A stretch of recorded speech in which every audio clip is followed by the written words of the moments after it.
सास बहू की कहानी। बहू कहाँ मर गई? अंदर से आवाज आई, जिंदा हूँ माँ जी। तो फिर मेरी चाय क्यों अभी तक नहीं आई? कब से पूजा करके बैठी हूँ रही हूँ माँ जी। बहू चाय के साथ भजिया भी ले आई। सास ने कहा, तेल का खिलाकर क्या मरोगी? बहू ने कहा, ठीक है माँ जी, ले जाती हूँ। सास ने कहा, रहने दे, अब बना दिया है तो खा लेती हूँ। सास ने भजिया उठाए और कहा, कितनी गंदी भजिया है तुमने बहू जी, मुझे कपड़े धोने हैं, मैं जाती हूँ।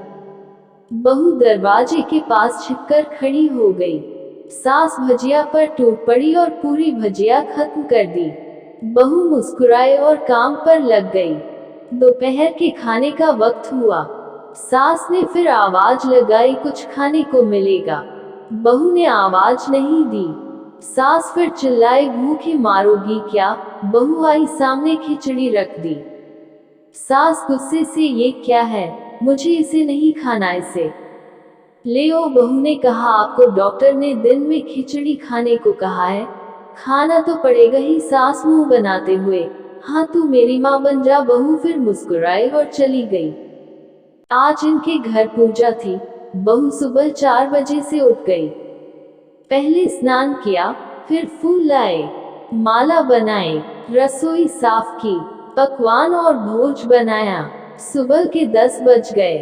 अब सास भी उठ चुकी थी। बहू अब पंडित जी के साथ भगवान के वस्त्र तैयार कर रही थी। आज ऑफिस की छुट्टी भी थी, उनके पति भी घर पर थे। पूजा शुरू हुई। सास चिल्लाती, बहू ये नहीं है, वो नहीं है। बहू दौड़ दौड़ी आती और सब करती। अब दोपहर के 3 बज गए थे। आरती की तैयारी चल रही थी। पंडित जी ने सबको आरती के लिए बुलाया और सबके हाथों में थाली दी। जैसे बहू ने थाली पकड़ी, थाली हाथों से गिर पड़ी। शायद भोज बनाते हुए बहू के हाथों में तेल लगा था, जिसे वो पोंछना भूल गई थी। सारे लोग तरह तरह की बातें करने लगे। कैसी बहू है, कुछ नहीं आता, एक काम भी ठीक से नहीं कर सकती, ना जाने कैसी बहू उठा लाए। एक आरती की थाली भी संभाल नहीं सकी। उसके पति भी गुस्सा हो गए, पर सास चुप रही, कुछ नहीं कहा, बस यही बोल के छोड़ दिया, सीख रही है, सीख जाएगी धीरे धीरे। अब सबको खाना परोसा जाने लगा। बहू दौड़ दौड़ के खाना देती, फिर पानी लाती। करीब 70-80 लोग हो गए थे। इधर 2 नौकर और बहू अकेली, फिर भी वहां सारा काम बहुत ही अच्छे तरीके से करती। अब उसकी सास और कुछ आस पड़ोस के लोग खाने पर बैठे। बहू ने खाना परोसना शुरू किया। सबको खाना दे दिया गया। जैसे ही पहला निवाला सास ने खाया, तुमने नमक ठीक नहीं डाला क्या? एक काम ठीक से नहीं करती, पता नहीं मेरे बाद कैसे ये घर संभालेगी। आस पड़ोस वालों को तो जानते ही हो ना साहब, वो बस बहाना ढूंढते हैं नुक्स निकालने का। फिर वो सब शुरू हो गए, ऐसा खाना है, ऐसी बहू है, ये वो वगैरह वगैरह। दिन का खाना हो चुका था। अब बहू बर्तन साफ करने नौकरों के साथ लग। रात में जगराता का कार्यक्रम रखा गया था। बहू ने भी 1-2 गीत गाने के लिए स्टेज पर चढ़ी। सास जोर से चिल्लाई, मेरी नाक मत कटा देना, गाना नहीं आता तो मत गा, वापस आ जा। बहू मुस्कुराए और गाने लगी। सबने उसके गाने की तारीफ की, पर सास मुंह फुलाते हुए बोली, इससे अच्छा तो गाती थी मैं, तुझे तो कुछ भी नहीं आता। बहू मुस्कुराए और चली गई। अब रात का खाना खिलाया जा रहा था। उसके पति के ऑफिस के दोस्त साइड में ही ड्रिंक करने लगे। उसका पति चिल्लाता, थोड़ा बर्फ लाओ, तो सास चिल्लाती, यहाँ दाल नहीं है। फिर चिल्लाता, कोल्ड ड्रिंक नहीं है, पापड़ ले आओ। इधर उधर आखिरी में उसके पति की शराब गिर पड़ी उसके एक दोस्त पर और बुलेट टूट गई। पति गुस्से में 2 झापड़ अपनी पत्नी को लगाते हुए कहता है, जाहिल कहीं की, देखकर नहीं कर सकती, तुझे इतना भी काम नहीं आता। सारे लोग देखने लगे। उसकी पत्नी रोते हुए कमरे की तरफ दौड़ी। फिर उसके दोस्तों ने कहा, क्या यार, पूरा मूड खराब कर दिया, यहाँ नहीं बुलाया होता, हम कहीं और पार्टी कर लेते। कैसी अनपढ़ गंवार बीवी ला रखी है तूने। उसे तो मेहमानों की इज्जत और काम करना तक नहीं आता, तुमने तो हमारी बेइज्जती कर दी। अब आस पड़ोस की औरतों को और बहाना मिल गया था।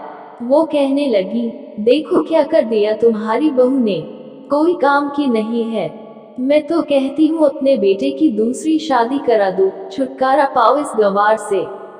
सास उठी और अपने बेटे के पास जाकर उसे थप्पड़ मारा और कहा, अरे नालायक, तुमने मेरी बहू को मारा, तेरी हिम्मत कैसे हुई, तेरी टांग तोड़ दूंगी। उसके बेटे के दोस्त कुछ कहने ही वाले थे कि उसकी माँ ने घूरते हुए कहा, चुप, बिल्कुल चुप। यहाँ दारू पीने आए हो, जबकि पता है आज पूजा है और तुम्हें पार्टी करनी है।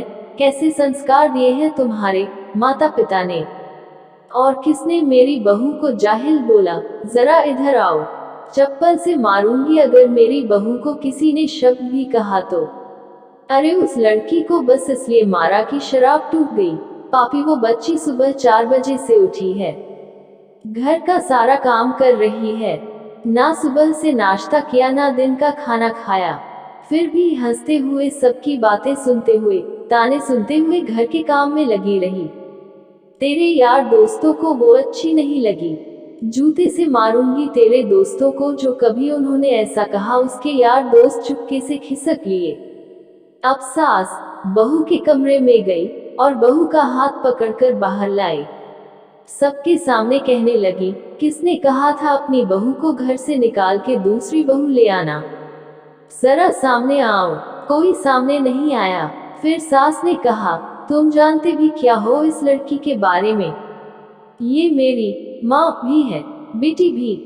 माँ इसलिए मुझे गलत काम करने पर डांटती हैं और बेटी इसलिए, कभी कभी मेरी दिल की भावनाएं समझ जाती हैं। मेरी दिन रात सेवा करती है, मेरे 1000 ताने सुनती है, पर एक शब्द भी गलत नहीं कहती, ना सामने ना पीठ पीछे। और तुम कहते हो दूसरी बहू ले आऊं।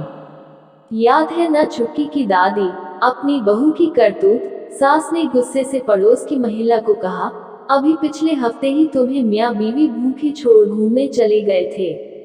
मेरी इसी बहू ने 7 दिनों तक तुम्हारे घर पर खाना पानी, यहाँ तक कि तुम्हारे पैर दबाने थी, और तुम इसे जाहिल बोलती हो। जाहिल तो तुम सब हो जो कोयले और हीरे में फर्क नहीं जानते। अगर आइंदा मेरी बहू के बारे में किसी ने एक लफ्ज भी बोला तो मुझसे बुरा कोई नहीं होगा, क्योंकि ये मेरी बहू नहीं, मेरी बेटी है। बहू सिसकियां लेते हुए फिर कमरे में चली गई। सास ने एक प्लेट उठाए और भोजन परोसा। बहू के कमरे में खुद गई। सास को भोजन लाते देखा तो बहू ने कहा, अरे माँ आप क्या कर रही हो, मैं खुद ले लेती। सास ने प्यार से ताना मारते हुए कहा, डर मत, इसमें जहर नहीं है, मार नहीं डालूंगी तुझे। तुझे नई सास चाहिए होगी, पर मुझे अभी भी तू ही मेरे घर की बहू चाहिए। बहू ने अपनी सास को रोते हुए गले से लगा लिया। सास भी रो दी पहली बार और कहा, चल खाना खा ले। फिर मजाक करते हुए कहा, फिर मेरे पैर दबाने चले आना, और ये ख्याल मन में मत लाना कि सास पैर बोलती है, किसी दिन मैं इसका गला दबा दूंगी, क्योंकि कभी मैं भी यही सोचती थी। दोनों खूब हंसने लगती हैं। कुछ रिश्ते बहुत मीठे होते हैं, बस बातें कड़वी होती हैं।